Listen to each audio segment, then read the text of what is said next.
AP CM చంద్రబాబుపై మాజీ మంత్రి కాకాని గోవర్ధన్ రెడ్డి తీవ్ర స్థాయిలో మండిపడ్డారు. ఏపీ తెలంగాణ ముఖ్యమంత్రుల సమావేశానికి ఎక్కడలేని హైప్ చేశారని, ప్రయోజనం ఏమీ లేదని తెలిపారు. ఏ సమస్యలపై అంశాలపై చర్చించారు అన్నది ఎక్కడా చెప్పలేదని అన్నారు. ముఖ్యమంత్రుల భేటీలో దిశ దశ లేదన్నారు. మాదక ద్రవ్యాల ఉదంతాలు తెలంగాణలో వెలుగు చూశాయా, ఏపీలో ఉన్నాయా అని కాకాని గోవర్ధన్ రెడ్డి అన్నారు. ఈరోజు చంద్రబాబు పుణ్యమాని మనం పోగొట్టుకోలేదా? పోగొట్టుకున్నటువంటి మాట వాస్తవం కాదా? ఒక తప్పుడు పని వల్ల, చంద్రబాబు నాయుడు చేసినటువంటి తప్పుడు పని వల్ల రాష్ట్రానికి కోలుకోలేనటువంటి నష్టం జరిగినటువంటిది యథార్థం కాదా?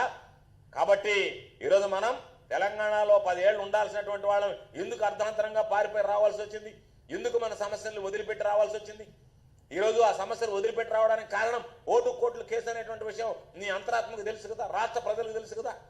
కాబట్టి ఈరోజు మనకు రావాల్సినటువంటి మాట్లాడారా 9-10 షెడ్యూల్స్ కింద ఆ రోజు మనకు రావాల్సినటువంటి రాబట్టుకోకుండా నువ్వు అర్ధాంతరంగా అక్కడి నుంచి పారిపోయి వచ్చిన తర్వాత ఈ రోజైనా సరే ఏదో జరిగిపోయింది.